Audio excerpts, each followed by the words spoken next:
इसमें कोई शक नहीं है कि दुनिया भर की अर्थव्यवस्था बुरे दौर से गुजर रही है। हमारे देश की अर्थव्यवस्था का भी वही हाल है। भारत सरकार ने लेटेस्ट जीडीपी के आंकड़े जारी किए हैं वर्ष 2020-21 के लिए। वित्तीय वर्ष 2020-21 में भारत की जीडीपी 7.3% से कॉन्ट्रैक्ट कर गई है। मतलब नेगेटिव ग्रोथ देखने को मिला है -7.3% का जीडीपी में। अब जीडीपी क्या होता है इस पे एक सेपरेट वीडियो है, आप कार्ड में जाके देख सकते हो। लेकिन अगर हम आसान भाषा में समझे तो जीडीपी माने the sum of goods and services produced by a country in a given time. एक कंट्री एक पीरियड में कितना गुड्स और सर्विसेज प्रोड्यूस करती है, उसको अगर मार्केट वैल्यू से मल्टीप्लाई कर दें तो वो जीडीपी कहलाता है। जीडीपी को हिंदी में सकल घरेलू उत्पाद बोलते हैं। अब जीडीपी कैलकुलेट करने का दो तरीका है। एक रियल जीडीपी यानी GDP at a constant price, जिसमें इन्फ्लेशन यानी मुद्रास्फीति को इंक्लूड करते हैं, और एक और तरीका है जो जीडीपी एट करेंट प्राइस या फिर नॉमिनल जीडीपी। तो नॉमिनल जीडीपी और रियल जीडीपी, दो तरह से जीडीपी को हम समझ सकते हैं। रियल जीडीपी में मुद्रास्फीति या फिर चीज़ों की महंगाई को एडजस्ट किया जाता है, उसको इंक्लूड किया जाता है। और नॉमिनल जीडीपी में जीडीपी एट करेंट प्राइसेस में इन्फ्लेशन को इंक्लूड नहीं किया जा सकता। तो रियल जीडीपी के हिसाब से हमारी जीडीपी 2020-21 की आप अपने स्क्रीन पे देखो 135 लाख करोड़ रुपए हो गई है। और 2019-20 से अगर कंपेयर करें तो 2019-20 में 145.69 लाख करोड़ था ये। तो 145 लाख करोड़ लगभग से 135 लाख करोड़ हो गया है। इतनी गिरावट इसी के लिए -7.3% का कॉन्ट्रैक्शन हम लोग कह रहे हैं। ये आप कैलकुलेट करके देख लीजिए। 145 को अगर 7.3% से कम कीजिएगा तो 135 लाख करोड़ आ जाएगा, और ये भारत सरकार का आंकड़ा है। हालांकि इस जीडीपी को देखने का दो तरीका हो सकता है। अगर सरकार का पक्ष देखें, जो सरकार का समर्थन करते हैं उनका पक्ष देखें, तो जीडीपी जो पहले अनुमान लगाई जा रही थी 8% से कॉन्ट्रैक्ट होगी, वो नहीं हुआ है। 8% से अच्छा रहा है हमारा रिजल्ट। हम लोग 7.3% से कॉन्ट्रैक्ट किए हैं। तो पहले ज़्यादा कॉन्ट्रैक्ट होने वाला था, लेकिन अब थोड़ा कम ही कॉन्ट्रैक्ट हुआ है। तो ये एक तरह से अच्छी बात है। और सरकार के जो समर्थक हैं वो क्या कह रहे हैं, वो ये कह रहे हैं कि जीडीपी लास्ट 2 क्वार्टर में, मैंने आपको बताया कि जीडीपी एक फिक्स टाइम के लिए कैलकुलेट होती है। जैसे एक साल के लिए भी हम लोग कैलकुलेट कर सकते हैं, एक तिमाही के लिए मतलब 3 मंथ का एक साथ, जिसको इंग्लिश में क्वार्टरली बोलते हैं, क्वार्टरली कैलकुलेट करते हैं, या फिर एक महीने का भी निकाल सकते हैं। जनरली हम लोग क्वार्टरली जीडीपी कैलकुलेट करते हैं। तो लास्ट 2 क्वार्टर के आंकड़े आप देखिए। Q1 में जब कोरोना या फिर पैंडमिक आया था तो ये -24.4% से सिकुड़ गया था, इतना ज़्यादा कॉन्ट्रैक्शन हुआ था। फिर Q2 में कुछ ढील होने के बाद लॉकडाउन थोड़ा थोड़ा खुलना स्टार्ट हुआ, अनलॉक की प्रक्रिया स्टार्ट हुई, तो -7.4 से कॉन्ट्रैक्ट हुआ, अच्छे रिजल्ट्स मिले। Q3 में ये पॉजिटिव ग्रोथ हो गया 0.5% का, और Q4 में जो लास्ट क्वार्टर था जनवरी से मार्च का, उसमें 1.6% से ग्रो किया है हमारा अर्थव्यवस्था। तो ये काफ़ी अच्छी बात है कि लास्ट 2 क्वार्टर में जीडीपी का ग्रोथ हुआ है, जीडीपी बढ़ा है। तो ये काफ़ी अच्छी न्यूज़ है। और सरकार के जो क्रिटिक हैं, अब दूसरा नज़रिया समझिए, उनका कहना है कि जीडीपी ये 40 साल में सबसे वर्स्ट परफॉर्मेंस है। 1980-81 के बाद पहली बार इतना बड़ा कॉन्ट्रैक्शन देखने को मिला है। ठीक है, तो ये कहना है सरकार के क्रिटिक का। और वो ये भी कहते हैं कि जब पैंडमिक आया नहीं था, जब पैंडमिक देश में आया नहीं था, उस टाइम से भी इकोनॉमी अच्छी नहीं थी, उस टाइम भी अर्थव्यवस्था उतनी अच्छी परफॉर्म नहीं कर रही थी। तो ये दो तरीका है देखने का। हम लोग एक बैलेंस बना के चलेंगे, और ये तो आंकड़े हैं, नंबर पे ज़्यादा नहीं जाएंगे। ये समझने की कोशिश करेंगे कि इससे हम लोग उबर कैसे सकते हैं, क्योंकि हम सभी पे अर्थव्यवस्था के खराब होने का, अर्थव्यवस्था के लुढ़कने का गहरा प्रभाव पड़ता है, और हम सभी के जीवन पे कहीं ना कहीं डायरेक्ट या इनडायरेक्ट इम्पैक्ट होता है। तो ये पैंडमिक का डायरेक्ट इम्पैक्ट है। पैंडमिक सोल रीज़न नहीं है इस अर्थव्यवस्था के खराब होने का, बहुत सारे अन्य रीज़न भी हैं, लेकिन मेन रीज़न पैंडमिक ही है, कोविड-19 बीमारी ही है, जिससे अर्थव्यवस्था हमारी इतनी सिकुड़ गई है। तो अगर आप नॉमिनल टर्म्स में देखें, रियल टर्म्स में तो मैंने आपको बताया 2020-21 में 135 लाख करोड़ रुपए के आसपास। लेकिन अगर हम लोग नॉमिनल टर्म्स में देखें, अगर करंट प्राइसेस पे देखें, इन्फ्लेशन को हटा दें, तो 197 लाख करोड़ के आसपास है।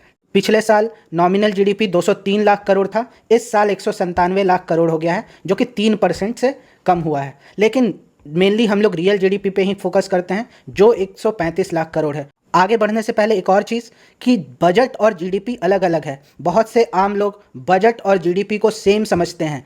बजट और जीडीपी अलग है। कैसे अलग है?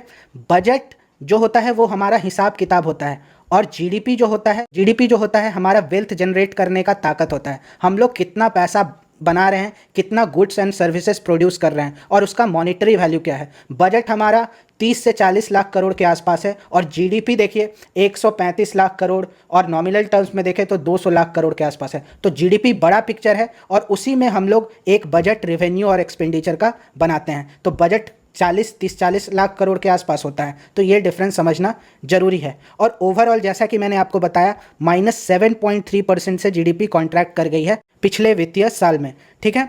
और उससे पिछले साल का क्या हालत था? 2019-20 में हमारी जीडीपी 4% से ग्रो की थी, अगर रियल टर्म्स में देखें तो 4% का ग्रोथ हुआ था 2019-20 में, जो कि हमारे जैसे डेवलपिंग कंट्रीज़ के लिए ज़्यादा नहीं है, कम ही समझते हैं हम लोग। तो 4% का ग्रोथ हुआ था 2019-20 में, और 20-21 में ये -7.3 से कम हो गया है, ठीक है। अब आइए इसके रीज़न समझते हैं क्यों कॉन्ट्रैक्ट हुआ। तो सबसे बड़ा रीज़न है कि कोविड-19 बीमारी। अब कोविड-19 बीमारी से दो चीज़ों पे असर पड़ा। एक तो लॉकडाउन हो गया, लोग काम पे नहीं जा सकते थे, और दूसरा लोग बीमार पड़ने की रीज़न से भी काम पे नहीं जा पा रहे थे। बहुत सारे लोग बीमार पड़े, और सेकेंड वेव में तो ये डेटा काफ़ी बढ़ गया था, हर घर में कोई ना कोई बीमार ज़रूर पड़ा था। तो कोविड एक मेजर रीज़न है इस अर्थव्यवस्था के लुढ़कने का। लेकिन इससे भी ज़्यादा चिंता करने वाली बात यह है कि पहले हम लोग नेगेटिव्स को देखते हैं, इसलिए इससे बड़ी चिंता करने की बात यह है कि इंडियन इकोनॉमी जो है वो पिछले 2-3 सालों से अच्छा परफॉर्म नहीं कर रही थी। 2000, ये आप अपने स्क्रीन पर, बहुत वैल्यूएबल डेटा है। अगर आप तैयारी कर रहे हो, नहीं कर रहे हो, कुछ भी कर रहे हो, आपके जीवन पे इसका असर जरूर पड़ेगा। ध्यान से देखिए, 2016-17 में 8.26% से हमारा जीडीपी ग्रोथ हुआ था। 2017-18 में 7.04% से जीडीपी ग्रोथ हुआ। 18-19 में धीरे धीरे ये आंकड़ा देखिए कम हो रहा है। 18-19 में 6.12%, और 2019-20 में 4.18%। अब ये धीरे धीरे जीडीपी ग्रोथ कम होता जा रहा है, और इस साल तो निगेटिव में चला गया है, और भी सिकुड़ गया है, जो पहले से था और कम हो गया है, ठीक है। तो ये पहले से ही जीडीपी हमारा कम होता जा रहा था। अगर मान लीजिए पैंडेमिक नहीं भी आता तो कोई ये गारंटी नहीं दे सकता था कि हमारी जीडीपी 4% से ज़्यादा ग्रो करती, ठीक है। तो ये एक वरिंग साइन है हमारे देश के लिए, और अच्छा है कि सरकार ने आंकड़े देश के सामने रखे हैं, जिससे हमें अपनी कमियों को दूर करने का मौका मिलेगा। सरकार को भी वैसी पॉलिसी, आरबीआई को भी वैसी पॉलिसी लाने का मौका मिलेगा। तो एक कहावत है, नंबर नेवर लाइज, आंकड़े कभी झूठ नहीं बोलते हैं। और ये पिछले 4 साल के आंकड़े मैंने आपके सामने रखे। पिछले 4 साल से हमारी जीडीपी अच्छा नहीं कर रही थी, और पैंडेमिक में ने तो और भी कमर तोड़ दी अर्थव्यवस्था की। अब इसका रीज़न बहुत सारे हैं। कुछ लोग इसको जीएसटी से लिंक करते हैं, डिमोनेटाइजेशन से लिंक करते हैं। तो ये एक्सपर्ट्स पे मैं छोड़ देता हूँ कि वो ये डिक्लाइन को कैसे देखते हैं, ठीक है। और दूसरा वरिंग साइन है इन आंकड़ों के साथ कि कोविड बीमारी अभी कहीं नहीं गई है। कोविड बीमारी के 3rd wave, 4th wave, 5th wave, nth wave की चर्चा हो रही है। तो अब ये बीमारी जब तक जाएगी नहीं, और कोविड वायरस ऐसा है जो म्यूटेट कर रहा है।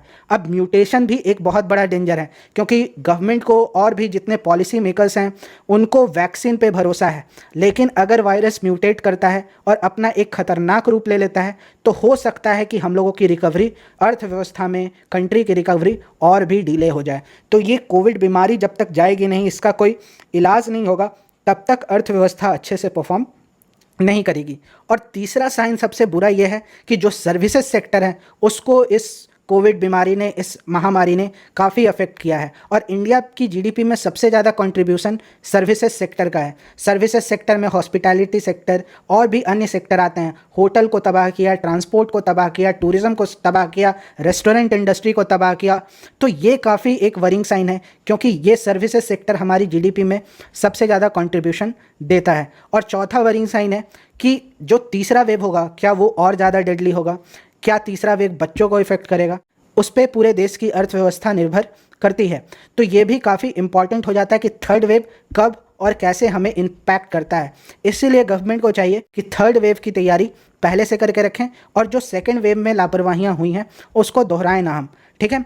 अब आते हैं ये पॉजिटिव्स क्या क्या डेटा से हम ले सकते हैं, क्योंकि नंबर का 2 पहलू होता है। आप उसको पॉजिटिव वे में प्रोजेक्ट कर सकते हो, आप उसको नेगेटिव वे में प्रोजेक्ट कर सकते हो। जैसे कि भारत के चीफ इकोनॉमिक एडवाइज़र हैं, मुख्य आर्थिक सलाहकार जो हैं केवी सुब्रमण्यम, वो बोलते हैं कि डबल डिजिट ग्रोथ जिसकी बात सब लोग कर रहे थे कि 10% से 11% से 12% से 2021-22 में हम लोग ग्रो करेंगे, उसकी संभावना काफ़ी अनसर्टेन है। उसके लिए हम लोगों को पैंडमिक पे निर्भर करना होगा। अगर पैंडमिक को हम कंट्रोल करते हैं तो उस तरह से हम डबल डिजिट ग्रोथ देख सकते हैं, नहीं तो नहीं देख सकते हैं। ठीक है, तो ये एक बड़ा सा पॉजिटिव है कि लास्ट 2 क्वार्टर में हमने पॉजिटिव ग्रोथ देखा है, लेकिन ये भी उतना ज़्यादा नहीं है। लास्ट 2 क्वार्टर का ग्रोथ कितना है? 0.5% और 1.6%। हालांकि गवर्नमेंट 8% का कॉन्ट्रैक्शन एक्सपेक्ट कर रही थी, उससे तो बेटर ही रिजल्ट है 7.3%। दूसरा पॉजिटिव सबसे बड़ा है कि एग्रीकल्चर जो सेक्टर है वो एक सिल्वर लाइनिंग की तरह है। एग्रीकल्चर ने पूरे 3-4 तिमाही में अच्छा परफॉर्म किया है, और एग्रीकल्चर के साथ साथ कंस्ट्रक्शन और मैन्युफैक्चरिंग ने भी Q4 में चौथी तिमाही जो थी उसमें अच्छा परफॉर्मेंस दिया है। और एग्रीकल्चर हमारे देश के लिए काफ़ी इंपॉर्टेंट है। हालांकि कंट्रीब्यूशन जीडीपी में उतना ज़्यादा नहीं है, लेकिन हमारे देश की एक खाद्य सुरक्षा के लिए भी एग्रीकल्चर काम होता है और इन्फ्लेशन को कंट्रोल में भी रखता है। तो एग्रीकल्चर 4 क्वार्टर में अच्छा परफॉर्म किया है, ये काफ़ी अच्छा साइन है हमारी अर्थव्यवस्था के लिए। और आने वाले साल में नॉर्मल मानसून होने की वजह से एग्रीकल्चर और अच्छा आने वाले साल में जो 2021-22 है उसमें परफॉर्म करेगा। ठीक है, जैसा कि मैंने आपको बताया, तीसरी और चौथी तिमाही में, 3rd और 4th क्वार्टर में हम लोगों ने पॉजिटिव ग्रोथ देखा। आफ्टर जो 2 क्वार्टर था, पहले क्वार्टर में तो हम लोग पूरा लड़खड़ा गए थे, -24.4 था ग्रोथ जीडीपी का, बहुत ज़्यादा कॉन्ट्रैक्ट कर गए थे। और तीसरे और चौथे क्वार्टर में हमने अच्छा ग्रोथ देखा, हालांकि 0.5 और 1.6% था, लेकिन तब भी ग्रोथ होना अच्छी बात है इस पैंडेमिक के दौर में। और लास्ट पॉइंट ये है कि जैसा हमने एक्सपेक्ट किया था -8% का, उससे हमने बेटर परफॉर्म किया है। और ये पॉलिसी मेकर को एक टूल देती है कि क्या हम लोगों को फिर से कोई इकोनॉमिक पैकेज का ऐलान करना चाहिए। लास्ट ईयर आपको याद होगा कि आत्मनिर्भर भारत पैकेज का ऐलान किया था वित्त मंत्री और प्रधानमंत्री ने, आत्मनिर्भर भारत पैकेज, जिसमें उन्होंने करीब 20 लाख करोड़ रुपये देने का ऐलान किया था, जिसमें मीडियम स्मॉल स्केल इंडस्ट्री, फिर वेंडर्स, स्ट्रीट वेंडर्स, बहुत सारे छोटे उद्योग और भी बड़े इंडस्ट्रीज़ को भी फ़ायदा देने का ऐलान किया था। तो आत्मनिर्भर भारत जैसा फिर से कोई पैकेज आएगा,